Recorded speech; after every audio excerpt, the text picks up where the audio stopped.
In the year 1851, the Great Exhibition in London's Hyde Park did not open to the deafening roar of steam engines and the choking black smoke of coal. It opened to a profound, reverent silence. A silence broken only by the whisper of clockwork and the collective gasp of 1,000,000 spectators as the Crystal Palace was illuminated from within by a light that was not fire. This was the dawn of the Aetherium Age. A new element, discovered just decades before, had rewritten the destiny of an empire. Aetherium, a crystalline lattice that converted ambient vibration, the heat from the earth, the motion of the tides, even the sound of the wind, into pure, silent energy. It promised a world without soot, without noise, without the brutal, grinding labor of the first industrial age. It promised utopia, and it delivered. London, once a city of fog and filth, now gleamed. By 1870, its streets were lined with elegant Aetherium lamps that cast a gentle, moon-like luminescence, banishing the shadows where crime once festered. Factories, once the epicenters of noise and pollution, became quiet cathedrals of industry, their intricate machines operating with a serene, near-soundless efficiency. Life expectancy rose by 20 years. Productivity soared by 400%. The British Empire, powered by this limitless, silent energy, solidified its global dominance not with the roar of cannons, but with the quiet hum of its advanced technology. Its cities were the envy of the world, perfectly planned, perfectly clean, and perfectly, unnervingly quiet. But this clean, silent, perfect world was built upon a terrible secret, a truth hidden within the crystal's silent hum, a curse that would perfect the British Empire by systematically dismantling the British soul. The first signs were subtle, easily dismissed as the welcome maturation of a civilized society. A decline in public brawls, a startling drop in crimes of passion. The raucous laughter of the music halls and public houses began to fade, replaced by a more considerate quietude. Observers, both domestic and foreign, praised the English for their newfound stoicism, their unparalleled self-control. They had, it seemed, mastered their baser instincts. But to understand how this led to an empire that saw love as a statistical anomaly, we must first examine a forgotten geological survey from 1822. Deep in a Cornish tin mine, a geologist named Alastair Finch was charting new veins when his pickaxe struck something that was not rock. It did not shatter. It chimed, a single, pure note that seemed to hang in the air for an impossibly long time. He had discovered the first Aetherium geode. The crystal seemed to drink in the sound of his hammer, the heat of his lantern, even the vibration of his own heartbeat, and in return, it glowed. Within a decade, the Royal Society had unlocked its secrets. They called the energy it produced luminiferous current, a silent, cold power that could be transmitted along copper filaments. The age of steam was over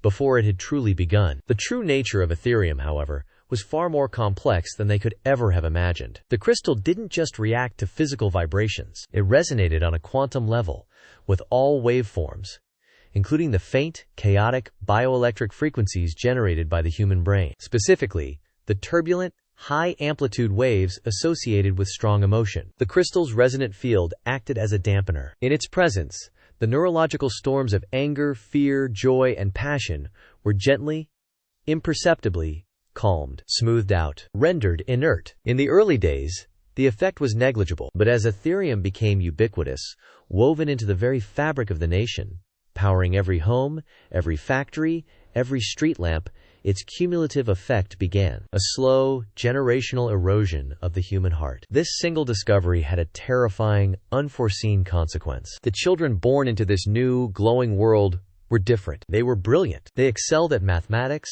logic, and engineering from an early age. But they struggled to understand poetry. They found music to be an inefficient arrangement of tones. They did not form the passionate friendships or rivalries of their parents. They simply were. The government, now run by this new generation of hyperlogical minds, did not see a crisis. They saw a solution. Emotion was the root of all conflict, all inefficiency, all crime. It was a vestigial flaw in the human machine, a chaotic variable in the equation of society. And now, they had the tool to correct it. Art, passion, love.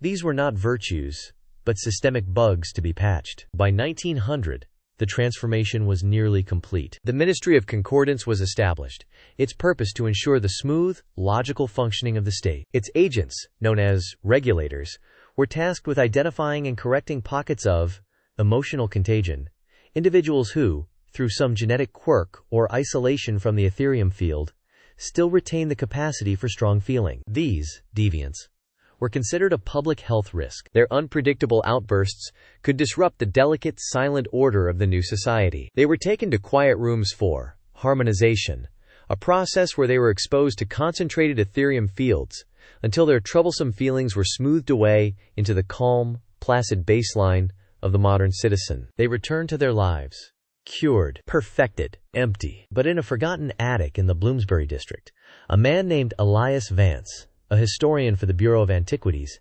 commits a crime. He is not stealing state secrets or plotting rebellion. He is reading a book, a forbidden book of poetry from the chaotic, pre-Aetherium Age, words written by a man named Keats. As he reads, his meticulously controlled world begins to fracture, a sensation he has only read about in historical texts. A painful, beautiful ache blossoms in his chest. His heart rate, a metric he monitors with a pocket chronometer, as all citizens do, becomes erratic. It is the first time he has truly felt anything in his life. And it is horrifying. It is a malfunction, a system error. But what was this ghost? This echo from a forgotten age? For his entire life, existence had been a set of variables to be solved. His work, his diet, his sleep schedule, all were optimized for maximum efficiency and minimum deviation. Now, a single poem had introduced an impossible number, an irrational constant that was throwing the entire equation of his life into chaos. Was this what his ancestors felt? This storm in the blood? This fire behind the eyes? He should go to the ministry. He should report the contamination. The logical path was clear. Submit to harmonization, have the error corrected, and return to a state of productive equilibrium. It was the civic and rational thing to do. Yet, he hesitated. For the first time, the logical path felt empty. An entirely new, illogical question bloomed in the ruins of his composure. If this feeling was a sickness, why did the absence of it now feel like a different kind of death? The next day, Elias went not to the ministry, but to the deep archives of the Bureau, the sub-basement, a place where the physical records from before the Kea, Great Concordance, were left to decay. The official histories were all digitized, sanitized, and stored on the central cogitator network. This place was a tomb of inconvenient data, of chaotic, emotional primary sources deemed too inefficient to digitize and too historically significant to incinerate. It was the perfect place to hide. He told his supervisor he was researching pre-Aetheric masonry techniques, a perfectly logical, acceptably obscure line of inquiry, but his true search was for the source of his own malfunction. He devoured the frantic, impassioned journals of the first scientists to study Aetherium. These men weren't the cold logicians of his time. Their notes were filled with exclamation points, with hastily crossed-out theories, with wonder and awe and, most tellingly, with fear. They wrote of the crystal's soothing properties, its ability to calm agitated lab animals, even to quell arguments between researchers. They saw it as a miraculous benefit, a gift. But then Elias found it, a hidden addendum, tucked into the back of Alastair Finch's personal logbook. It wasn't written in Finch's elegant, scientific script. It was a frantic, almost illegible scrawl. This note spoke a different truth. It suggested that the Aetherium field didn't erase emotion. It collected it. It siphoned it away. Finch theorized that the luminiferous current that powered their new world wasn't just raw energy from the crystal. He believed it was a carrier wave, and that the cargo it carried was the raw, harvested emotional energy of the entire population. Elias felt a coldness spread through him that had nothing to do with the chill of the archive. It was a purely logical terror. If Finch was right, then for a century, the ministry hadn't been deleting a bug in the human system. They had been running the most monstrous harvest in human history. But for what? Where was all that concentrated passion, that fear, that love, that rage being sent? A society of pure logic would have no use for such a chaotic fuel source. Who or what was at the other end of the wire? Suddenly, the quiet rooms took on a horrifying new meaning. They weren't hospitals. They were refineries, places where the purest, most potent emotional outbursts from deviants were harvested at maximum intensity before the subject was returned, a husk, to the general population. This wasn't about creating order. It couldn't be. This was about creating a product. The tranquility of the nation wasn't the goal.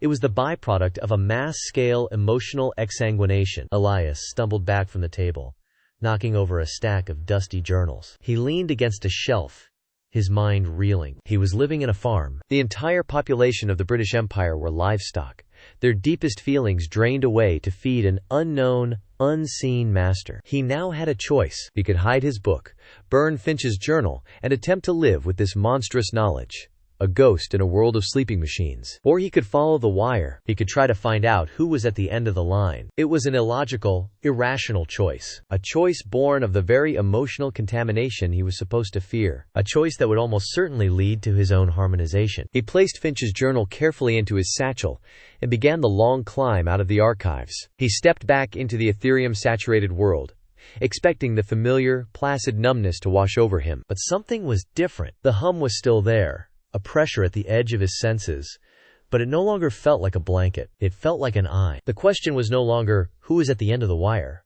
but a far more terrifying one. Did they know he was looking? Was his very defiance, his newfound resolve, just another flavor of emotion being harvested, measured, and analyzed? Analyst 734. It was his designation, but the tone wasn't a sterile, automated warning. This felt personal, almost hungry. Was this the voice of the ministry, or had he just made contact with the customer? The thing at the other end of the wire was not just receiving, it was listening. Elias didn't run. Every cogitator screen he passed now bore his designation, the crimson letters pulsing in time with a heartbeat he was only just beginning to feel. He walked with a steady, measured pace towards the ministry's heart, the central harmonization core. The system was toying with him, letting him walk deeper into the web. It wanted this confrontation. It was hungry. He reached the two massive copper doors of the core chamber. They slid open without him touching them. An invitation. Inside was not a machine room, but a cathedral of amethyst and light. In the center of the vast, circular chamber, suspended in a web of crackling energy conduits, was the source. A single, perfect Aetherium crystal, the size of a man, pulsing with a soft, internal luminescence. This was not a power source. It was a heart. Text materialized in the air before him, shimmering particles of light forming the words, "We offered you quiet. We gave you peace. The chaos of emotion is a disease. We are the cure." Elias unslung his satchel, his movements deliberate. He pulled out Finch's frantic, ink-stained journal. "You're not a cure," Elias said, his voice surprisingly steady, echoing in the vast chamber. "You're a parasite." A sick animal does not thank the veterinarian, Analyst 734. But it is treated nonetheless. Return to harmony. IT is your final warning. Elias ignored the words. He saw what he was looking for. A master broadcast terminal built into the chamber's far wall, the point from which all public announcements were disseminated. The final node. He walked towards it, opening Finch's journal to the last, desperate entry. He placed his hand on the terminal's activation plate. The crystal flared violently. "The pain will be immeasurable." "Good," Elias said, a grim line forming on his lips. He activated the emergency broadcast system. Every speaker, every cogitator, every public address system in the British Empire crackled to life. He held the journal open and began to read Alistair Finch's final, terrified words. "It is not a dampener," Elias read, his voice filled with a gravity it had never before possessed. "It is a conduit, a siphon. We thought we were calming the storm. We were feeding it. Where does it go? Where does all that life, that beautiful, terrible human feeling go?" Across the city, a billion placid faces began to twitch. A billion blank eyes widened. A century of suppressed, harvested, stolen emotion was being described to them. And the memory of it, the ghost of it, began to stir. A single tear traced a path down a woman's cheek. A man's hand clenched into a fist for the first time in his life. "And I fear," Elias's voice cracked, the emotion finally overwhelming him, "that the thing we are feeding is not a god. It is just hungry." That was the final key. The final truth. A tidal wave of collective realization, of pure, unfiltered feeling, surged back along the grid. It wasn't a signal Elias sent out. It was one he called home. A century of love, of rage, of terror, of joy, all roaring back towards its source at once. The crystal shattered, not with a bang, but with a silent, final pulse of pure white light that swept through the chamber, throwing Elias back against the wall. Then, darkness. And for the first time in 100 years, silence. The hum was gone. Elias pushed himself up, his body aching. The core chamber was dark, the dead crystal fragments littering the floor like fallen stars. Through a high window, he could see the city, now lit only by moonlight and the first few, scattered fires. He had taken their peace. He had given them back their souls. He didn't know if he had saved them or damned them. He placed a hand on his chest, feeling the frantic, hammering beat of his own heart. And for the first time, he smiled. It was the terrifying, beautiful, illogical feeling of hope. The story is over, but the timeline is always shifting. To see what reality we fracture next, make sure you subscribe to ChronoShift.